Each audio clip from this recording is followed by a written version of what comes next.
Hello viewers, I doctor SBK Lal welcome you all in my YouTube channel. मेरे YouTube channel में आपका बहुत बहुत स्वागत है। अगर आप इस चैनल पर नए हैं तो चैनल को सब्सक्राइब कर लें। आज का चैप्टर बहुत खास होने वाला है। आज हम चर्चा कर रहे हैं विज्ञान और मापन। ये शुरुआती चैप्टर ही है क्लास 9 का। इसमें हम देखेंगे कि विज्ञान को कैसे परिभाषित किया गया है, विज्ञान की कितनी शाखाएँ हैं, उसके अलावा वैज्ञानिक विधि क्या है, साइंटिफिक मेथड क्या है, इस पर चर्चा करेंगे। और मापन, विज्ञान मापन पर आधारित है। किसी राशि की तुलना करने के लिए कितने चीज़ों की आवश्यकता होती है, इस पर चर्चा करेंगे। फिर भौतिक राशि और जो हमारा मात्रक है उसके टाइप्स पर विचार करेंगे। इसके अलावा हम इसमें देखेंगे कि मात्रकों की पद्धतियाँ क्या होती हैं और मतलब SI यूनिट्स क्या है, और SI यूनिट में जो 7 बेसिक यूनिट्स है उसके बारे में चर्चा करेंगे। और लास्ट में जो मानक SI उपसर्ग है उस पर चर्चा करेंगे। फिर एक मात्रकों की जो एक पद्धति है उसको दूसरे में कैसे कन्वर्ट करते हैं, इस पर चर्चा करेंगे।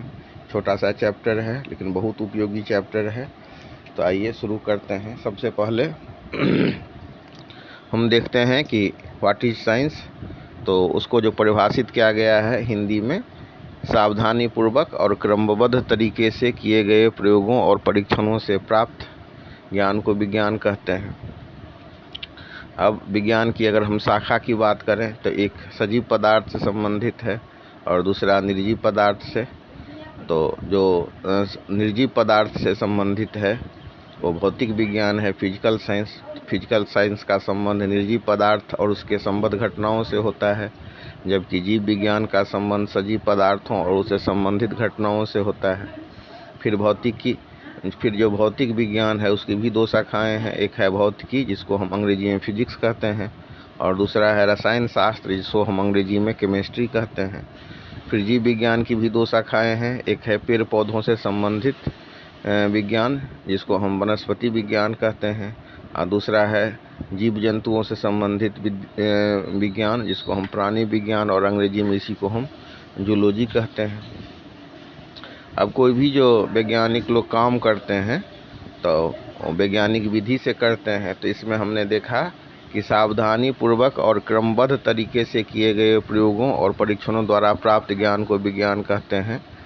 तो ये जो जितना हम एक्सपेरिमेंट करते हैं उसको हमको सावधानी पूर्वक करना चाहिए और क्रमबद्ध तरीके से करना चाहिए, मतलब केयरफुली करना चाहिए और सिस्टमेटिक वे में करना चाहिए। और उसके बाद जो हम एक्सपेरिमेंट करते हैं और उसका जो परीक्षण होता है उससे जो ज्ञान प्राप्त होता है उसी को हम विज्ञान कहते हैं।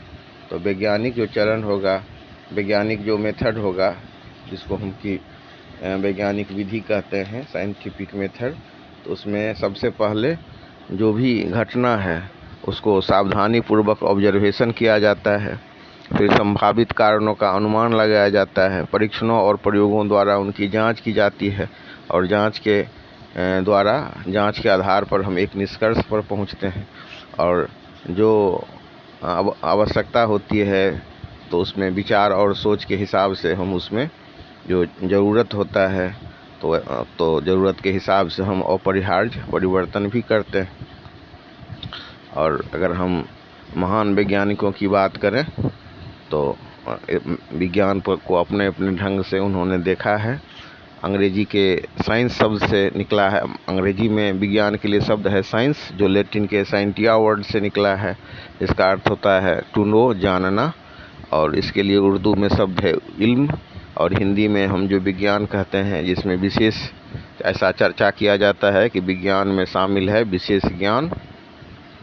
और ये जो ज्ञान होता है वो एक्सपेरिमेंट, ऑब्जर्वेशन और मतलब कुछ अनुमान, टेस्ट, इसके आधार पर हम इसमें निष्कर्ष पर पहुंचते हैं। तो विज्ञान अब मापन पर आधारित होता है और विज्ञान एक निरंतर चलने वाली प्रक्रिया है। तो वैज्ञानिक किसी राष्ट्र या किसी काल के नहीं होते हैं, वे समस्त मानव जाति के होते हैं। और विज्ञान मापन पर आधारित है। जो भौतिक राशि है सिर्फ उसी का मापन हो सकता है। अब कोई माँ अपने बच्चों को कितना प्यार करती है, तो हम इसका मापन नहीं कर सकते हैं। हम चाय पीते हैं तो चाय कितनी मीठी लगती है, हम इसका मापन नहीं कर सकते, क्योंकि ये जो टेस्ट होता है ये भौतिक राशि नहीं है। और माँ अपने बच्चों को प्यार करती है तो कितना प्यार करती है, ये भौतिक राशि नहीं है, तो इसका हम मापन नहीं कर सकते हैं। सिर्फ भौतिक राशि का ही मापन हो सकता है, और भौतिकी के नियमों को जिन पदों में व्यक्त किया जाता है उन्हें हम भौतिक राशि कहते हैं। तो भौतिक राशियों का हम मापन कर सकते हैं। तो विज्ञान मापन पर आधारित है, और किसी भी भौतिक राशि के माप के लिए कुछ मानक मापों की आवश्यकता होती है। इसी मानक को उस राशि का हम मात्रक कहते हैं। किसी भौतिक राशि के मापन के लिए जिस मानक की आवश्यकता होती है उसी मानक को हम मात्रक कहते हैं। To measure a physical quantity a standard is required in terms of which any physical quantity is measured. अब किसी राशि का परिमाण और उसके मात्रक की तुलना, किसी राशि का परिमाण उसके मात्रक के साथ तुलना करके हम ज्ञात करते हैं। और किसी भी राशि के परिमाण के पूर्ण विवरण के लिए दो चीज़ों की आवश्यकता होती है, एक हो गया मात्रक और दूसरा हो गया संख्यांक। जैसे हम टेबल को मापते हैं, टेबल मान लीजिए कि हमारा 2 मीटर है, तो 2 हो गया संख्यांक और मीटर हो गया मात्रक। या हम बाज़ार से 2 किलो चीनी लाते हैं, या मतलब 1 किलो चीनी लाते हैं, तो 1 हो गया संख्यांक और किलो हो गया मात्रक हो गया। अब इसको समझने के बाद हम समझते हैं कि भौतिक राशि क्या होता है। तो भौतिकी के नियमों को जिन पदों में व्यक्त किया जाता है उसे हम भौतिक राशि कहते हैं, जैसे लंबाई, द्रव्यमान, समय, बल, ऊर्जा, वेग इत्यादि। अब भौतिक राशियाँ 2 प्रकार की होती हैं, एक आधारी राशियाँ, दूसरा व्युत्पन्न राशियाँ। आधारी राशियाँ वो हैं जो स्वतंत्र मानी जाती हैं, अर्थात वो दूसरे पर निर्भर नहीं करते हैं, जैसे लंबाई, द्रव्यमान, समय इत्यादि। और व्युत्पन्न राशियाँ वो हैं जो आधारी भौतिक राशियों पर निर्भर करती हैं। अब इसी तरह से मात्रक भी 2 प्रकार के होते हैं, एक आधारी मात्रक जो स्वतंत्र मानी जाती है, दूसरे मात्रक पर निर्भर नहीं करता है, वो आधारी मात्रक होता है। वहीं जो दूसरे मात्रक पर मतलब आधारी मात्रक पर निर्भर करता है उसको हम व्युत्पन्न मात्रक कहते हैं, जैसे आयतन, वेग, त्वरण, बल इत्यादि के मात्रक व्युत्पन्न मात्रक है। अब इसके बाद हम चर्चा करते हैं मात्रकों के पूरे समूह। सभी प्रकार के राशियों के लिए मात्रकों के पूरे समूह को मात्रकों की पद्धति कहते हैं।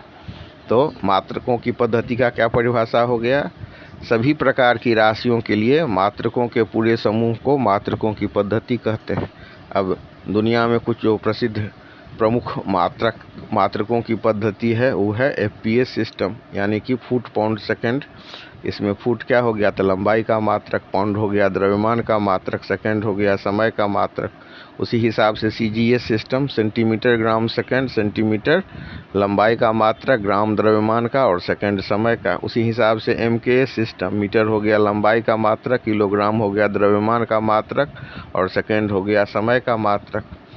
अब चर्चा करते हैं SI यूनिट्स का। पूरे दुनिया भर में माप और तौल के जो वैज्ञानिक लोग थे उन्होंने देखा कि मात्रक को यूनिवर्सल होना चाहिए, उसमें कोई वेरिएशंस नहीं होना चाहिए, और पूरे दुनिया भर के लोगों के द्वारा स्वीकार्य हो, इसी को ध्यान में रख करके SI सिस्टम का आविर्भाव हुआ। अंग्रेजी में इसका नामकरण हुआ international D system, international D units system, international D units. और अंग्रेजी में इसको कहते हैं SI यूनिट्स, और हिंदी में कहते हैं मात्रकों की अंतर्राष्ट्रीय पद्धति। इसमें 7 आधारी मात्रक हैं। लंबाई के लिए होता है मीटर, द्रव्यमान के लिए किलोग्राम, समय के लिए सेकंड, विद्युत धारा के लिए एम्पियर, ताप के लिए केल्विन, ज्योति तीव्रता के लिए कैंडेला, पदार्थ के परिमाण के लिए मोल। इसके अलावा इसमें 2 संपूरक राशियां हैं, जैसे समतल कोण के लिए रेडियन हो गया, घन कोण के लिए स्टेरेडियन हुआ। अब हम चर्चा करते हैं मानक उपसर्ग का, जिसके मदद से बड़े और छोटे से छोटे जो मात्रक हैं उसको हम लिख सकते हैं। तो जैसे मतलब मिली, माइक्रो, नैनो, पिको, फेम्टो, एटो, ये सब हो गया। छोटी छोटी जो मतलब मात्रक का छोटे परिमाण वाले जो मात्रक होते हैं उसको लिखने के लिए, और बड़ा जो होता है उसको हम व्यक्त करने के लिए किलो, मेगा, जीगा, टेरा, पेटा, एक्सा का यूज करते हैं। तो इसमें क्या है कि बड़ा से बड़ा और छोटा से छोटा। अब कागज़ की मोटाई कितनी है? तो उसको भी हम इस उपसर्ग के मदद से लिख सकते हैं। और पृथ्वी से सूर्य की दूरी कितनी है या किसी तारा की दूरी कितनी है, तो उसको हम बड़े ये जो उपसर्ग हैं उससे लिख सकते हैं। तो ये खास बात है कि बड़ी से बड़ी दूरी और छोटे से छोटे मात्रकों के पदों को हम इस उपसर्ग के मदद से व्यक्त कर सकते हैं। अब इसके बाद एक मात्रक का दूसरे में चेंज करने में भी ये सहायक होता है। इस तरह से हम संक्षेप में इसको समझ सकते हैं।